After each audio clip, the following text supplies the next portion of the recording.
Biryani ലവേഴ്സിന് try ചെയ്യാൻ പറ്റിയ കുറച്ച് കിഡിലൻ ബിരിയാണികളാണ് ഇന്ന് നമ്മൾ ട്രൈ ചെയ്യാൻ പോകുന്നത്.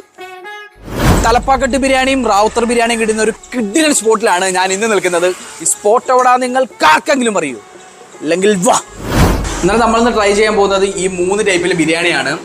ഇത് റാവുത്തർ ബിരിയാണി, ഇത് റാവുത്തർ 65 ബിരിയാണി, ഇത് തലപ്പാക്കട്ട് ബിരിയാണി. നമുക്കെന്തായാലും ഫസ്റ്റ് റാവുത്തർ ബിരിയാണി ഒന്ന് കഴിച്ചു നോക്കാം. ഞാൻ ഇതുവരെ കഴിച്ചിട്ടില്ല, ഫസ്റ്റ് ടൈമാണ് ട്രൈ ചെയ്യാൻ പോകുന്നത്. നമ്മുടെ തമിഴ്നാട് സ്റ്റൈലാണ് സംഭവം. ഈ വാടയിലക്കകത്തൊക്കെ അവർ പ്രസന്റ് ചെയ്തേക്കുന്നത് കൊള്ളാം. സംഭവം എന്തായാലും എനിക്ക് ഇഷ്ടപ്പെട്ടു കേട്ടോ. കണ്ടിട്ട് നല്ല അടിപൊളിയായിട്ടൊക്കെ ഉണ്ട്. പിന്നെ എൻ്റെ ഒരു മുട്ടയുണ്ട്, പിന്നെ അതിൻ്റെ മുകളിലെയും പുതിനയും മല്ലിയിലൊക്കെ വെച്ച് അവർ ഡെക്കറേറ്റ് ചെയ്തിട്ടുണ്ട്. അവർ പ്രസന്റ് ചെയ്തേക്കുന്ന സംഭവം എന്തായാലും കൊള്ളാം.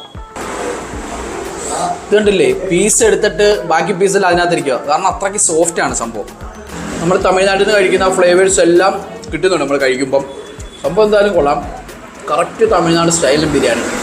77ാം സ്വാതന്ത്ര്യദിനം ആഘോഷിക്കുന്ന ഈ വേളയിൽ